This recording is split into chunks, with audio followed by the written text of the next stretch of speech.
또 마른 여자 연예인들 많이 보셨을 것 같아요. 많이는 봤지만 저는 이제 뭐 다이어트라는 걸 해본 적이 없는 사람입니다. 그러니까 짜증나면은 막 단 거 땡기고 맞아요. 짜증나면 막 음식 먹고 매운 거 먹고 스트레스 푼다 그러잖아요. 맞아요. 저도 지금까지 잘 살고 있어요. 여러분들도 다 할 수 있습니다. 왜지 와닿는다.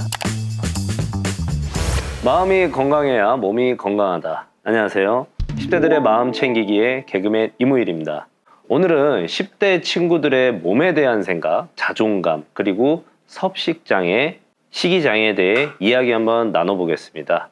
오늘 나와주실 분은요, 정신건강의학과 전문의 김수진 선생님 모셨습니다. 안녕하세요. 네, 안녕하세요. 네. 고대 안암병원 정신건강의학과 김수진입니다. 특히 요즘에 이제 인스타 이런 것들 이제 아이돌들을 보면 너무 다 말랐잖아요. 맞아요. 또 우리 우일님도 연예계에 계시다 보니까 또 네. 얼마나 또 거기서 또 그렇게 날씬하고 또 마른 여자 연예인들 많이 보셨을 것 같은데. 많이는 봤지만 저는 이제 뭐 제 몸이나 이런 거는 이제 그쪽이랑 전혀 상관이 없어요. 저는 뭐 다이어트라는 걸 해본 적이 없는 사람입니다. 네. 근데 선생님도 혹시 SNS 하세요? 아, 네. 하세요? 네. 혹시 선생님은 사진 올릴 때 보정을 하시나요? 아니요, 어릴 때 열심히 했죠. 어릴 때는. 지금은 저희 뭐 보정, 포토샵 세대. 보정 1도 안 하세요? 네. 이제는 이제 아줌마가 되니까, 네. 아, 그래요? 소다 이런 거 안 쓰시고. 네. 우일님 쓰세요? 저는 그냥 생으로 가는데 가끔 이제 소다 한 번씩 가요. 저는 근데 웃기려는 의도로. 누가 봐도 이제 필터인 거 티내려고 일부러 한 번씩 가고, 이런 포토샵이나 이런 막 필터 들어간 어플들을 많이 사용하잖아요. 뭐 이런 거는 뭐 어떤 심리에서? 기본적으로 이제 아이들이, 우리 청소년들이, 남들에게 내가 어떻게 보여지는지에 대한 그 시선이 중요한 것 같아요. 그래서 그냥 누가 뭐래도 나는 나야. 이게 어떻게 보면 자존감이라는 건데요. 맞아요. 네. 이게 사실은 뭐 무슨 이 청소년 세대에서 뭐 자연스럽게 일어나는 하나의 그 과정이긴 한데 네. 이 청소년 시대부터도 아이들이 이제 그런 외모에서부터도 그런 것들을 좀 남들의 시선을 좀 많이 좀 의식하게 되는 이제 그런 양상도 보이는 것 같고요. 섭식장애라고 하는 거는 네. 구체적으로 뭐 어떤 질환인가요? 네, 신경성 거식증이라고 거식증. 해서 네, 네. 살이 찌는 거에 대한 극도의 두려움을 가지고 있고요. 네, 그렇기 때문에 굉장히 무리하게 식사를 제한하는 그런 행동 양식을 가지고 있으면서 자기 스스로도 자기 몸이 굉장히 지금 뚱뚱하다고 생각합니다. 뭐 예를 들면 170에 40kg인데도 자기가 지금 너무 살이 쪘다라고 생각을 하는 실제로 자기 신체 이미지에 대한 왜곡이 있어요. 2006년에도 우루과이에서 있는 모델의 자매가 22살, 18살인데 이 거식증으로 사망을 한 적이 있었고요. 주변에 약간 거식증 증상이 있다고 하는 애들이 뭐 먹고서 다 토한다 그러던데. 네. 그런 경우도 있어요. 맛있는 거를 막 먹고 네. 화장실에 가서 네. 막 토를 다 한대요. 네. 또 왜 그러냐 그러는데 맛은 느끼고 싶은데 네. 살찌는 건 싫으니까 네. 막 그렇게 한다는데 그게 거식증이 맞는 건가요? 네, 그래서 거식증 중에서도 두 가지 유형이 있어서 하나는 무조건 안 먹는 제한적인 거식을 하는, 그리고 또 하나는 폭식형의 거식증이 있어요. 아직 안 먹다 인간이 안 먹고 버틸 수가 없거든요. 그렇죠. 그러니까 우리도 왜 다이어트 하다가 치팅데이 한번 날 미쳤잖아요. 잡아가지고 막 엄청 먹잖아요. 네. 그런 것처럼 결국에는 참다가 못 참고서는 반동형성으로 엄청나게 먹고 그거에 대해서 또 그러면 안 되니까 손을 넣어서 구토를 하거나 아니면 지사제 같은 이제 약을 써가지고 설사를 강제적으로 하게 하는 등의 이제 그런 걸로 보상을 하려고 하는 행동들을 반복적으로 보이고 그것이 스스로 조절되지 않을 때 저희가 조금 질환으로 판단하고 있습니다. 실제 10대에 선생님께서 경험한 10대의 어떤 섭식장애 사례가 뭐가 있을까요? 네. 제가 직접 본 우리 거식증 친구가 그림을 하나 좀 가지고 왔는데요. 근데 그러니까 거식증을 앓고 있는 친구가 그린 그림이에요? 네, 그냥 저를 그려준 저에게 준 선물인데요. 네. 선생님을 그려준 거예요? 네. 보시면 네네. 뭐 원래 우리 아이들 그릴 때 좀 과장돼서 그리는 면들이 있긴 하지만 네네네. 그럼에도 불구하고 얼굴이 거의 V라인이 되다 못해서 소멸하려고 하는 굉장히 얼굴도 작고 그리고 목도 지금 엄청 가는데요? 네, 목도 길고 이제 눈이 굉장히 큰 거는 인정 욕구, 남들에게 내가 되게 잘 보이고 싶은 것, 네, 그런 것들이 이제 큰 아이들에서 이렇게 눈을 굉장히 좀 크고 강조해서 그리는 이제 그런 그 패턴들이 위에 이거 나타납니다. 눈썹인가요? 눈썹이 이렇게 구레나루까지 이어지는 거예요? 뭐.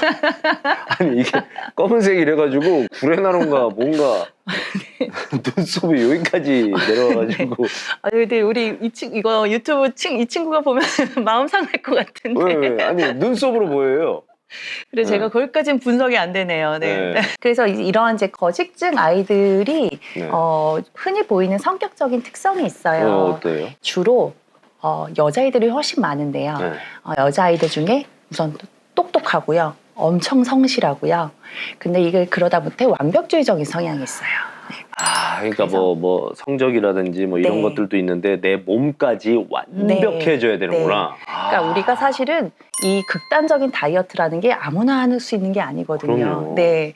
그렇기 때문에 거의 굉장히 90점마저도 속상하고 한 개 틀려도 나는 완벽하지 않아 망했어라고 하는 이제 그런 아이들. 그래서 되게 스스로에게 엄격한. 네. 그래서 뭔가를 이렇게 슬슬 대충 넘어가는 게 잘 안 되고 뭐 하나라도 잘못하거나 실수했거나라고 하면 자기에게 굉장히 엄격하게 자기 자신을 네. 엄격하고.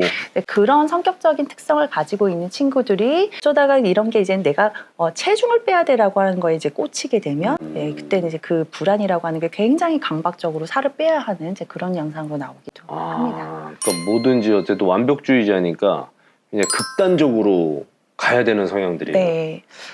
반면에 이제 폭식증이라는 것도 있는데요. 폭식증. 네. 폭식증은 주로 훨씬 더 이제 좀 감정 우울감이라든가 짜증, 분노 이런 이제 감정 기복이랑도 많이 연관이 되어 있어요. 맞아요. 근데 이건 사실은 보통 사람들도 많이들 공감할 수 있는 건데요. 그러니까 짜증나면은 막 단 거 땡기고 맞아요. 짜증나면 막 음식 먹고 매운 거 먹고 스트레스 푼다 그러잖아요. 맞아요. 네.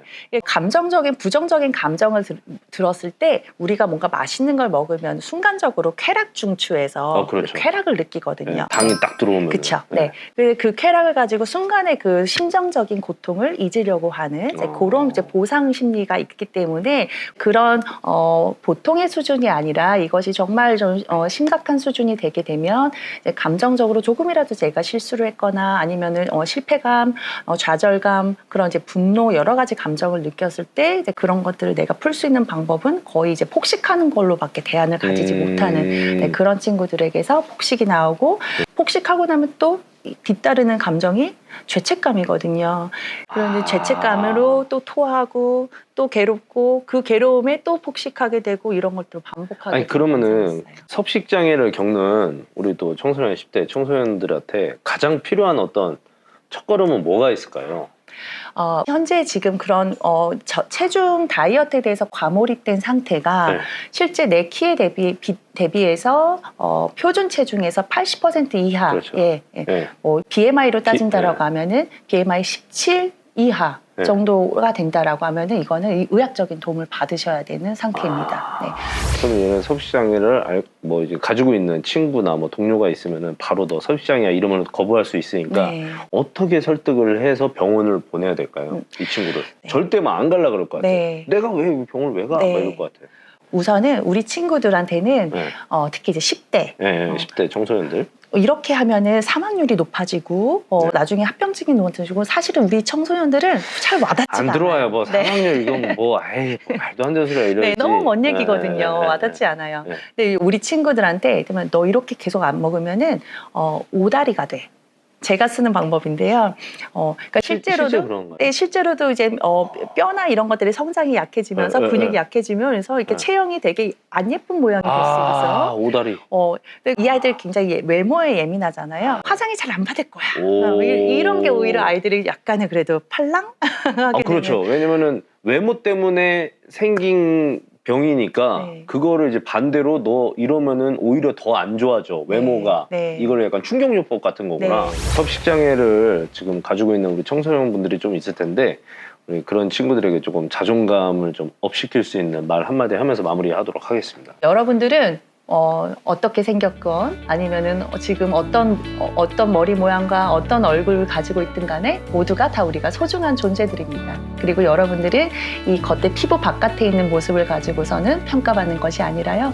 그 안에 내가 스스로 얼마나 건강하고 얼마나 튼튼한 그런 마음가짐을 가지고 있는가라고 하는 게 여러분들을 정말로 소중하게 만드는 그런 씨앗이 될 거예요. 제가 그냥 조금 따뜻하게 말 한번 해볼까요? 네. 우리 청소년 여러분들 자존감에 대해서 이야기를 하는데 저도 지금까지 잘 살고 있어요. 저도 잘 살아와서 지금 이렇게 됐잖아요.